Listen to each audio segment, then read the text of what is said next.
안녕하세요. 성바오로스도회 안성철 마조리노 수사입니다. 오늘 소개할 책 제목은 이 빈들의 당신의 영광이로 정진석 추기경님께서 옮기셨습니다. 이 책은 한국교회의 첫 사제 김대건 안드레아 신부님의 탄생 200주년을 맞아 신부님의 뜻을 기리며 한국교회의 편지 모음을 소개하려 합니다. 신부님은 15살에 신학생으로 선발되어 다른 두 소년과 함께 마카오로 보내져 신학을 공부하고 우리나라의 첫 사제가 되었습니다. 부재 시절 천신만고 끝에 조국으로 돌아와 주교님을 모셔오기 위하여 서해의 파도와 싸웠고 최영업 신부 등 선교사들을 맞이하기 위한 백기를 찾으러 갔다가 체포되어 세남토에서 순교하였습니다. 사제로 서푼된 지 13개월 만입니다. 그가 남긴 편지는 대부분 신학교 시절 가르침을 받은 스승들에게 라틴어로 썼으며 옥중에서 신자들에게 남긴 유언 같은 편지, 회유서만 한글로 되어 있습니다. 이 편지를 통해 김대건 사제가 젊은이로서 품었던 조선교회에 대한 열정과 담대함, 그리고 하느님의 섭리 안에서 모든 것을 믿고 따랐던 모습을 생생하게 만날 수 있습니다.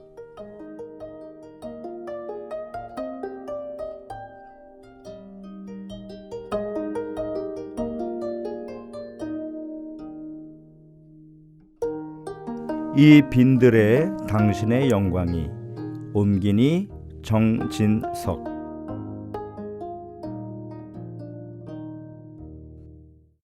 첫 번째 편지. 마닐라에서 1842년 2월 28일. 예수 마리아 요셉 존경하올 르그레조아 신부님께. 지극히 공경하올 신부님, 조선을 향해 출발하게 되어 이 기회에 잠시 틈을 내어 신부님께 짤막한 편지를 올립니다. 신부님과 헤어진 지도 벌써 많은 날들이 지났습니다. 2월 16일쯤 리부아 대표 신부님께서 메스트르 신부님이 저를 데리고 조선으로 가도록 배정하셨습니다. 이 여행이 비록 험난할 줄 압니다마는 하느님께서 우리를 무사하게 지켜주시리라 희망하고 있습니다. 우리는 프랑스 군함을 타고 갑니다. 그 군함은 프랑스의 루이 필립 왕이 중국에 파견한 사절 장신이 씨를 마카오에 태워다 준 군함입니다. 우리는 마카오를 떠난 후 하느님의 보호로 순조롭게 항해하여 마닐라에 입항하였고 여기서 여행에 필요한 물건들을 장만해 가지고 2월 말쯤에 출발할 예정입니다. 신부님, 내내 평안하시기를 빕니다. 이곳 신부님들과 우리도 모두 건강히 잘 있습니다. 신부님과 작별한 후로는 오늘까지 프랑스어 공부를 못하고 있습니다. 다른 사정에 대해서는 대표부 신부님들이 편지하실 것이므로 저는 여기서 이만 줄이겠습니다. 최양업 토마스는 지금 혼자 남아 있습니다. 이 글을 마치면서 스승님께 기도 중에 저를 기억해 주시기를 청하며 저도 신부님을 위하여 그렇게 하겠습니다. 안녕히 계십시오. 공경하올 스승님께 부당한 아들 김해 김 안드레아가 올립니다. 다음 소개할 두 번째 편지는 빠지고 바로 세 번째 편지로 넘어가게 되는데 그 이유는 김대건이 1842년 5월 15일부터 5월 21일까지 중국 주산에 체류하면서 리부아 신부에게 두 번째 편지를 올렸는데 그 편지는 안타깝게도 유실되어 현재 존재하지 않기 때문이다. 세 번째 편지, 상해에서 1842년 9월. 예수 마리아 요셉, 마카오의 리부아 신부님께.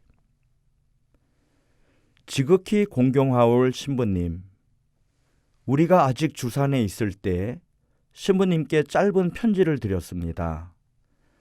이제 다시 짧은 편지를 드립니다.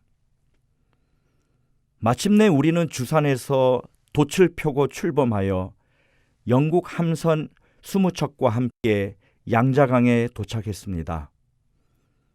이곳에서 출발할 날을 기다리며 머물고 있습니다. 세실 함장이 약속한 대로 우리는 에리곤호로 조선에 갈 것을 기대하고 있었습니다.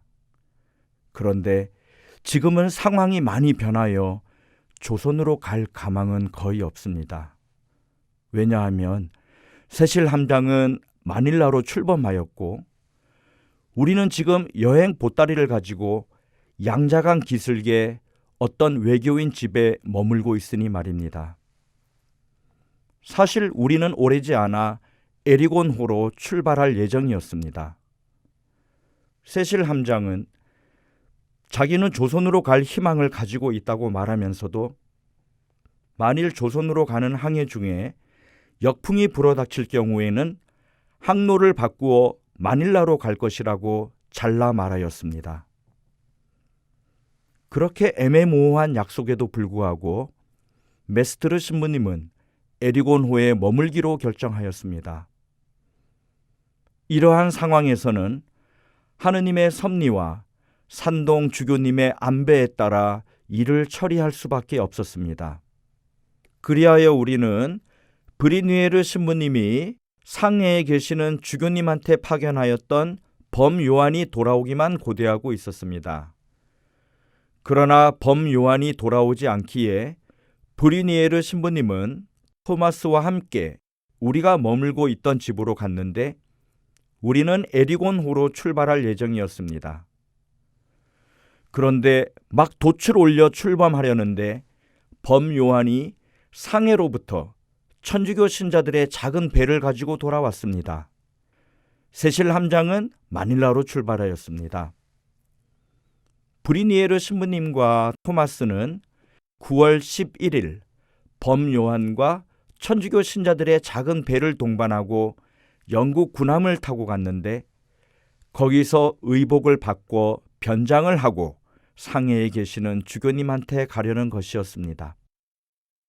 지금 우리는 사람의 도움을 모두 잃고 외교인 황세흥의 집에 머물면서 조선으로 향해 갈 길을 달리 모색하며 출발할 기회를 기다리고 있습니다. 신부님도 아시겠지만 영국군은 여기서 강 오른편 연안에 있는 몇몇 도시와 상해를 함락시키고 난징으로 진격하였습니다. 도중에 성곽과 천연적 지형으로 방어된 도시도 점령하였는데 그 도시는 진강부라고 불립니다. 이 도시의 왼편에 있는 제국 운하 근처로 강을 거슬러 올라가면 금으로 된 섬이라는 금산이 있습니다. 영국군이 난징에 도착하여 그 도시 북쪽에 있는 산에 군대를 상륙시키고 그 도시를 점령하고자 했습니다. 중국 관리들은 이 광경을 보고 벌벌 떨면서 영국군에게 강화를 청하러 사자를 보냈습니다. 그래서 영국군은 이런 사실을 알고 사태를 짜임새 있게 수습하려고 저들의 제의를 받아들여 강화 조약을 맺고 8월 29일 조인하였습니다. 영국인들과 이 강화 조약을 맺은 중국 측 고관들의 성명은 다음과 같습니다. 황제 외숙부 기엔씨, 대청제국 정권대사 이리포씨, 달단군 장군 T씨, 강남 총독 뮤킹씨.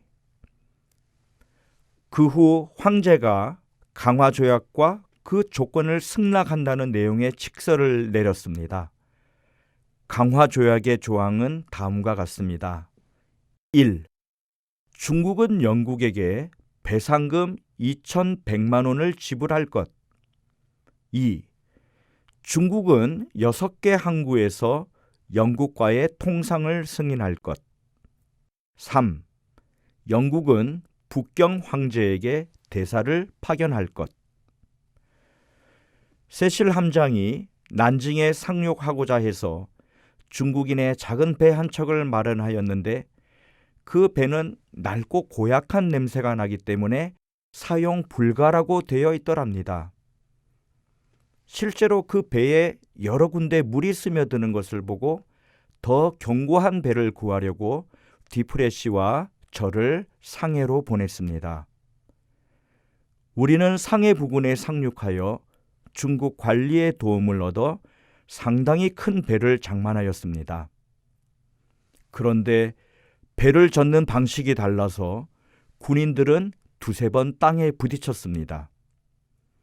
그 이튿날 군인들을 더 많이 파견하여 배를 끌어왔습니다.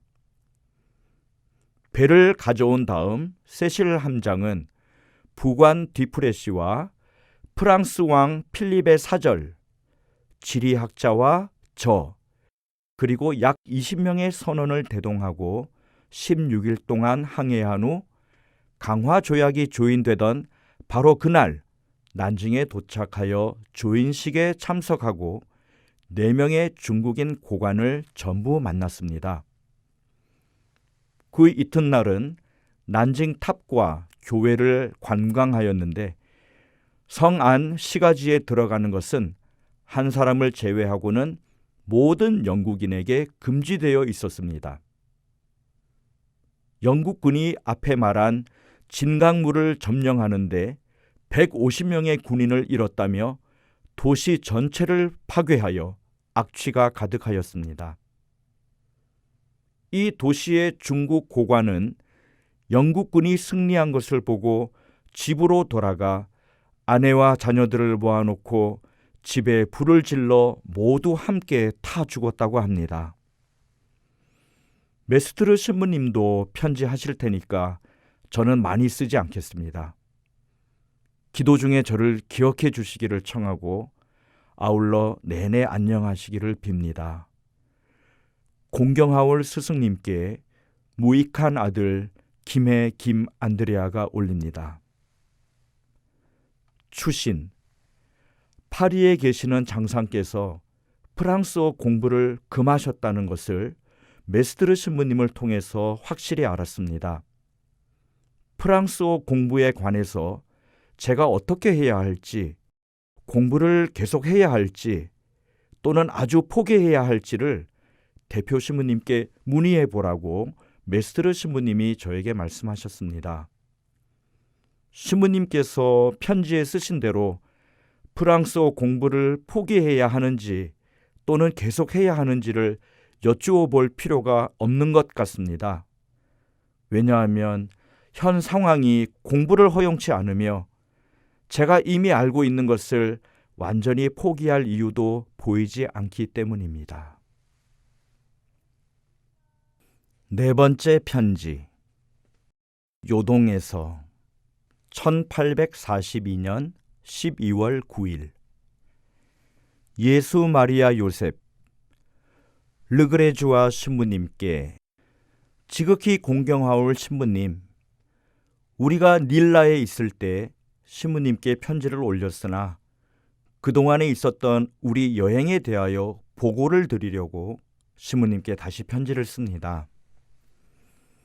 마침내 우리는 마닐라를 떠나 순풍을 타고 항해하여 대만 섬까지 다다랐으나 거기서부터는 작은 폭풍우와 역풍을 만났습니다.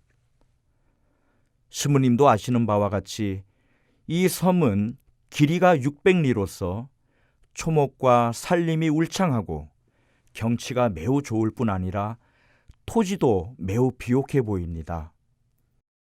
한편으로는 매우 높은 산들도 있는데 그 꼭대기에는 흰 눈으로 덮여 있습니다. 이 섬의 주민들은 특유의 방언을 쓰는 것 같습니다. 그들 중에 어떤 이가 우리에게 생선을 팔려고 다가왔는데 그들의 말에 귀를 기울였으나 한마디도 알아들을 수가 없었습니다. 우리는 다시 이 섬을 떠나 며칠 지나서 주산에 닻을 내렸습니다.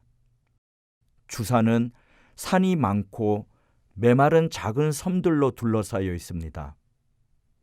시내 구경도 하고 또 얼마 전에 부임하신 라자리스트 회 신부님들을 만나볼 겸 해서 주산 시내에 몇 번 들어갔는데 원주민 외에 신기한 것은 하나도 보지 못하였습니다. 중국인들은 원주민을 검은 악마라고 부르고 멸시하여 왕처럼 손에 지팡이를 잡고 겁을 주었습니다. 우리는 주산에서 약 2달 동안 머물렀습니다. 그동안 영국인들이 난징을 탐험하기 위하여 출발하였으므로 우리도 그들을 따라 나섰고 4일 걸려 양자강에 도착하였습니다. 이 강 중간에 숭명이라는 상당히 큰 섬이 있는데 갈대와 초목과 숲이 빽빽이 우거지고 주민도 많으며 섬 이름과 같은 도시가 있었습니다. 이곳은 작은 개울이 사방으로 흘러서 대체로 푸르르고 쾌적하며 비옥한 평야입니다.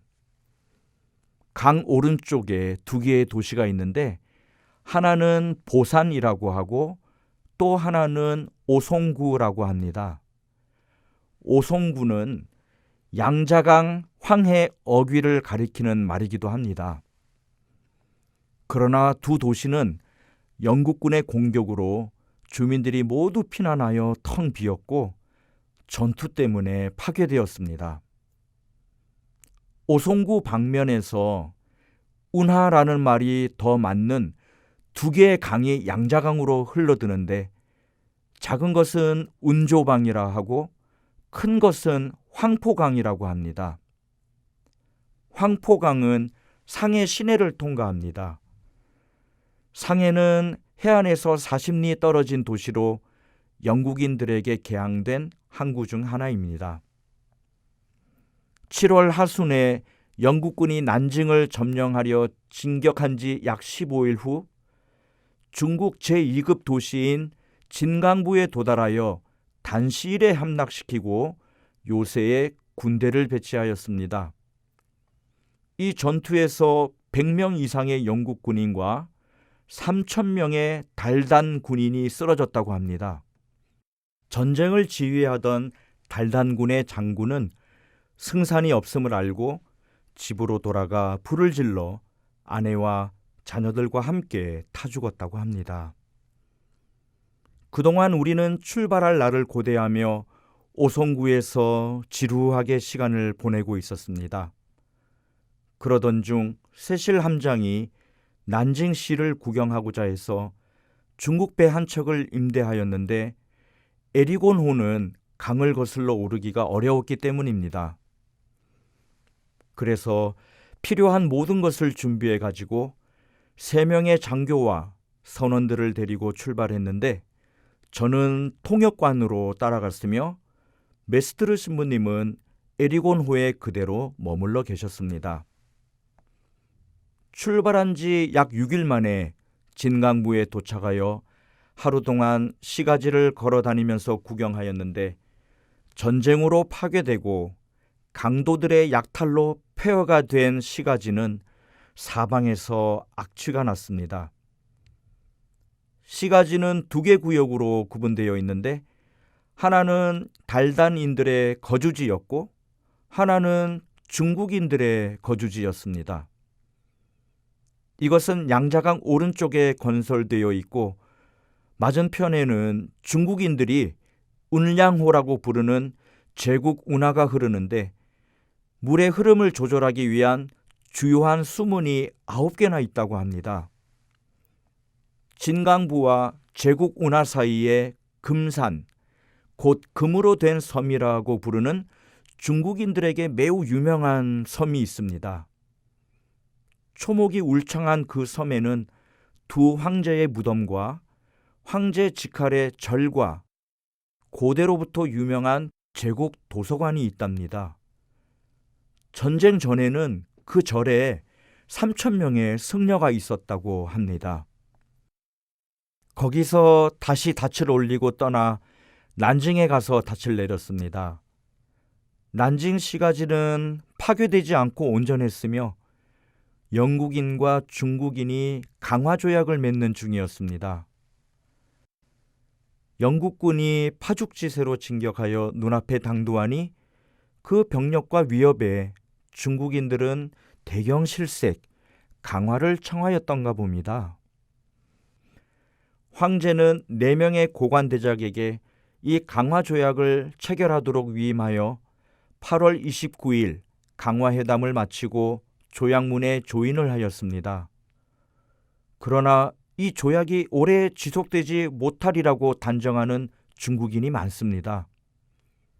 신부님도 아시겠지만 난징시에는 중국에서 가장 유명한 탑이 있는데 장교들이 그것을 구경하러 가기에 저도 그들을 따라가서 탑과 시가 전체를 구경하였습니다. 들은 바에 의하면 난징은 인구가 100만 명이라고 하는데 아주 평탄하며 2개의 운하로 구분되어 있고 도시는 크고 넓지만 아름답지는 못합니다. 도시 북쪽에 산이 있는데 그곳에 영국군이 진을 치고 있습니다. 보인사라고 하는 절 가운데 높이가 200척이나 되는 탑이 세워져 있는데 여러 가지 색깔의 돌과 도금한 돌로 되어 있고 그 돌 위에는 여러 신의 상이 조각되어 있습니다. 탑의 외부는 여러 가지 색깔의 기와로 입혀져 있는데 그 모양은 팔각형이고 150개의 작은 종들과 2개의 금구슬이 있고 그 밖에도 눈에 확 띄는 등이 12개나 달려 있습니다. 이 등들 덕분에 위로는 33천을 비추고 아래로는 사람들의 마음속을 비추어 사람들의 선행과 악행을 분간한다고 중국인들은 믿고 있습니다. 탑의 맨 꼭대기에는 중량이 900근이나 되는 질그릇 단지 2개와 천반, 곧 하늘의 접시라고 하는 450근이나 되는 접시가 있습니다. 탑이 광채로 온 세상을 비춘다고 믿고들 있습니다. 탑의 기단에는 여러 겹의 둥근 원이 있는데 그 무게가 3,600근에 달한다고 합니다. 그 밖에도 탑을 5가지 보석으로 꾸몄는데 그것들은 각각 밤을 비추는 야명주, 비를 쫓는 비수주, 화재를 막는 비화주, 폭풍우를 피하는 비풍주, 먼지로부터 탑을 보호해주는 비진주 등으로 불립니다. 그 밖에 또 중국인들의 거룩한 책 3권이 보관되어 있는데 비교의 책인 장경, 기도서인 아미타불경, 부처님 경배 권유서인 제인불경이라는 것입니다. 이 절과 탑의 기초는 대략 2000년 전에 세워졌답니다. 처음에는 탑의 이름을 고이왕탑이라고 불렀다가 최오라는 황제가 즉위 제3년에 퇴락한 절을 보수하여 견초사, 곧 첫째 절이라고 명명하였다 합니다. 그런데 순카오라는 사람이 절을 쇠붙이로 파괴한 것을 진 왕조의 키엔운 황제가 재건하여 창건사라고 불렀다 합니다. 그러나 제20대 왕조인 원에 이르러서 화재로 전소된 채 있다가 제21대 왕조인 명의 영락 황제가 예전의 상태로 재건하였다 합니다. 중국에는 현재 정권을 잡고 있는 청까지 22개의 왕조가 있었습니다. 그 절을 재건하는 데 19년이 걸렸는데 그들의 계산에 따르면 탑을 세우는 데만 거의 400만 원이 들었다 합니다. 그 후 캬친 황제 때 탑의 3분의 1이 벼락으로 무너졌는데 근래에 수리하였다고 합니다. 관광을 마치고 오송구로 돌아오는 도중에 우리가 고대하던 파보리트호를 만났습니다. 그 배에서 브리니에르 신부님과 그의 두 동행인 최영업 토마스와 범 요한이 도착하였다는 소식을 듣고 기쁨과 괴로움을 한꺼번에 느꼈습니다.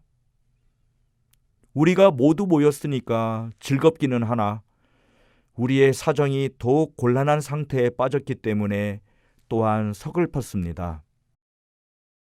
그뿐 아니라 제가 에리곤호에 도착해 보니까 신부님들이 범 요한으로 하여금 브리니에르 신부님을 안내도 하고 1838년 신설된 만주 대목구의 초대 대목구장 주교이신 베롤 주교님에게로 가는 짐을 처리하도록 상해의 신자들한테 심부름을 보냈는데 그가 돌아오기를 초조하게 기다리고 계셨습니다.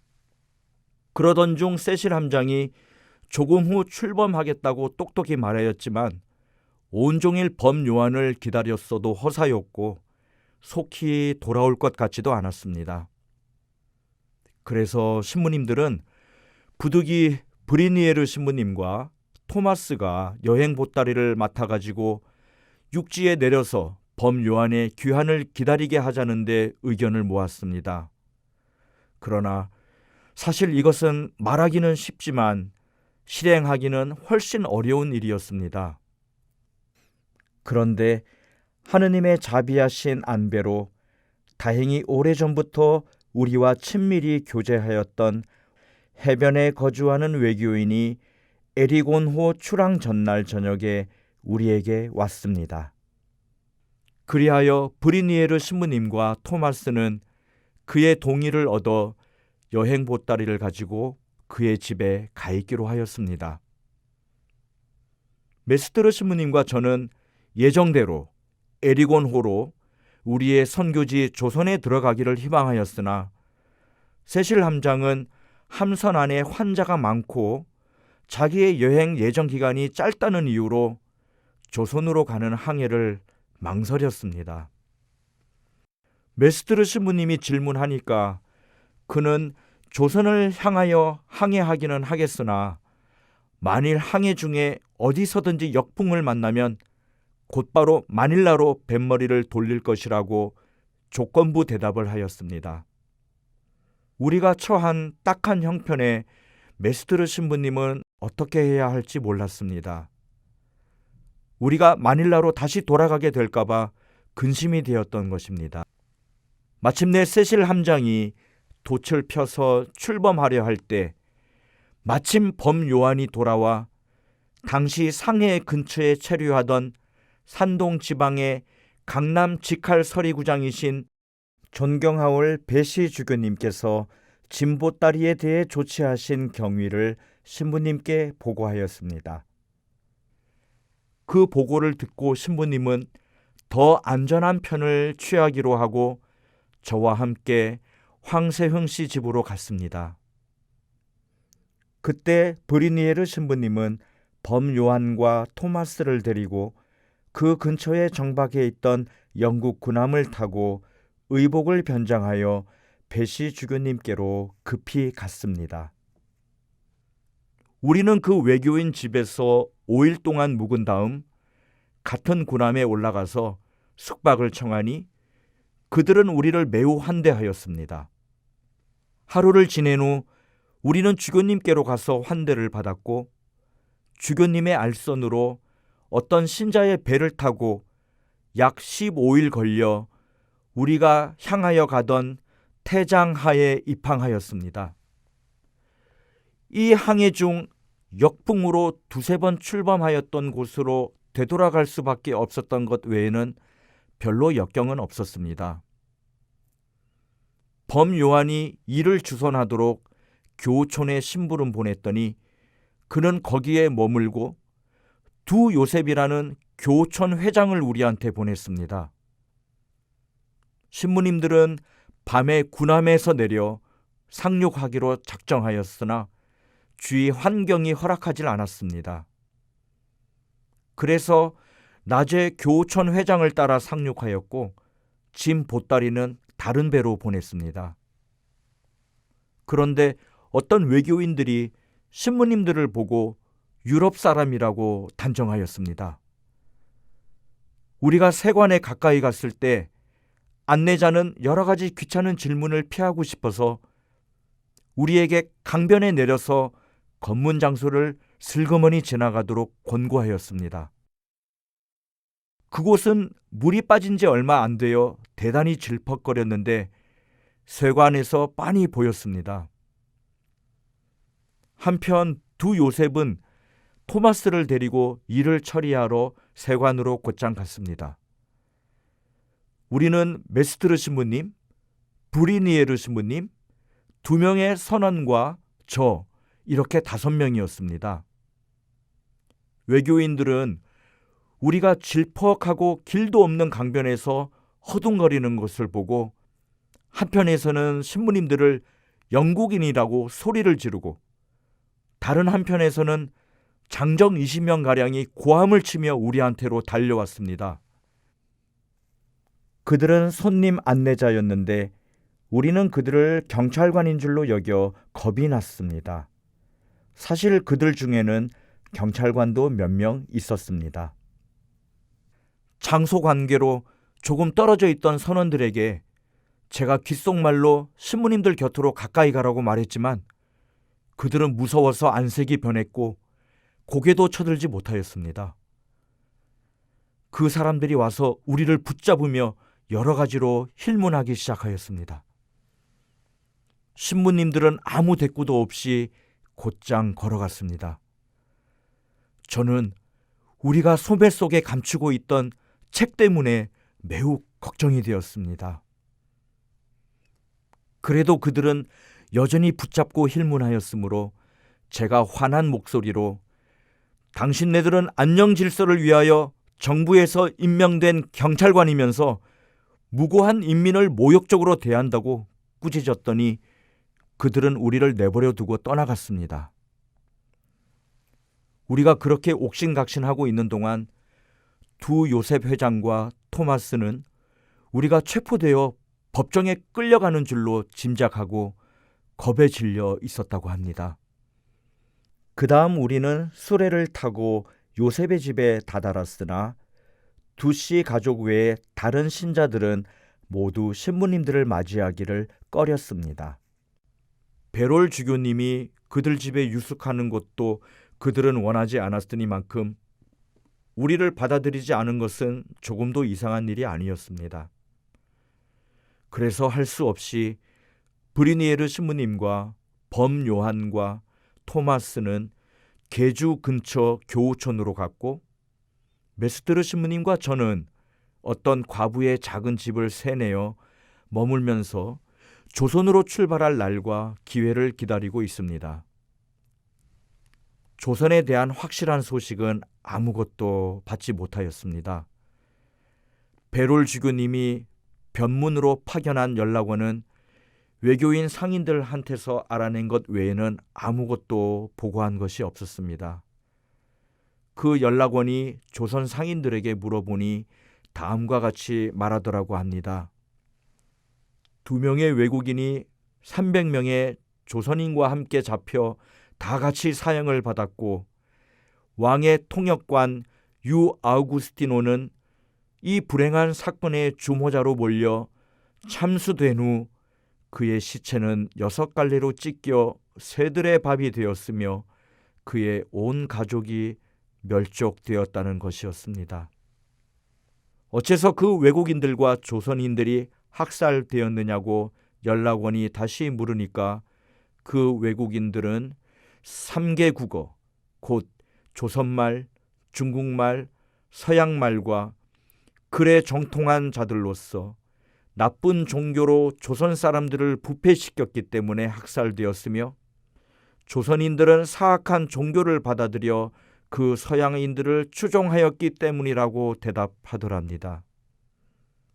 연락원이 세 번째로 질문하니까 그들은 대답하려 하지 않더랍니다. 그 밖에도 신부님들이 체포된 것은 가짜 신자가 밀고 했기 때문이라고 연락원이 보고하였습니다. 그 가짜 신자는 신부님들의 얼굴을 익혀두려고 천주교를 받아들이고 신부님한테 세례를 받았다는 것입니다. 이렇게 상황이 불확실한 가운데 메스드르 신부님과 저는 12월 20일 조선으로 출발할 준비를 하고 있습니다. 연락원들과 다른 여러 사람들은 이 계획이 무모하고 극히 위험하다고 단언하면서 조선과의 연락은 하느님께서 큰 기적을 행하지 아니하시는 한 불가능한 일이라고 우리의 계획을 반대하고 있습니다. 그러나 우리로서는 우리의 편의를 위해서가 아니고 다만 하느님의 영광을 위하여 이것을 계획하는 만큼 조선에 들어갈 가능성이 있기만 하다면 무슨 위험인들 마다하겠습니까? 더구나 메스드르 신부님의 출발은 아직 확정된 것도 아닙니다. 신부님은 당신 때문에 저에게 더 큰 어려움이 생길까 봐 저와 동행하는 것을 주저하고 계십니다. 스승님도 아시는 바와 같이 위험이 없지 않고 또한 주위 상황과 저의 무능과 허약함이 이 위험을 확인해 줍니다. 그러나 우리는 하느님의 자비와 복되신 동정 마리아의 은혜로 무사하기를 바랍니다. 여행에 필요한 물건은 벌써 다 준비되었고 의복과 신발은 할 수 있는 대로 같이 묶어두었습니다. 조선에 들어갈 때에는 더 쉽게 잠입하고 악마의 심부름꾼들 편에서 우리를 덜 주목하도록 거지로 위장할 작정입니다. 이곳은 모든 분들이 다 안녕하시고 저도 허약하나마 그럭저럭 건강을 누리고 있습니다. 이만 편지를 끝내면서 스승님께 의지하는 이 작은 아들을 하느님과 성모님 대전에 항상 기억하여 주시기를 청합니다. 만일 하느님께서 허락하시면 조선에 들어간 후 저에게 닥칠 모든 사항에 대하여 시무님께 편지를 올리겠습니다. 지극히 좋으시고 공경하올 시무님, 내내 안녕히 계십시오. 공경하올 스승님께 부당한 아들 조선인 김안드레아가 인사드립니다. 추신. 이 편지를 다시 뜯고 새 소식을 추가합니다. 저는 매일 메스드르 신부님한테서 신학 공부를 하고 있으며 토마스는 만주에서 페레올 주교님 곁에 있습니다. 저는 요즘 프랑스어 공부를 완전히 포기했습니다.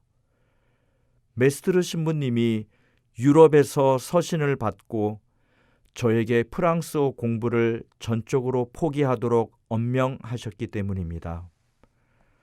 프랑스어 회화는 저에게 분명히 유익하지 않습니다마는 에리곤호에 오랫동안 타고 있었기에 약간은 할 줄 알게 되었습니다. 그러나 스승님도 아시는 바와 같이 프랑스어 독서가 저에게 무익하다고 여겨지지는 않습니다. 그러므로 애써 배운 프랑스어 독서를 전적으로 포기하지 않는 것이 바람직할 듯합니다. 만일 제가 불라 사전을 가지고 있었더라면 지금쯤은 프랑스어 책들을 이해할 수 있었을 것입니다. 제가 마카오에서 떠나올 때 리브아 신부님이 저에게 프랑스어 책들을 주셨는데 그 가운데서 몇 권은 메스드르 신부님의 분부로 버렸습니다. 토마스는 프랑스어 책들을 읽을 허락을 받았는데 그 프랑스어 책들은 그가 마카오에서 떠나올 때 리브아 대표 신부님이 유럽에서 서신을 받은 후 불라 사전과 라불 사전과 함께 주신 것입니다.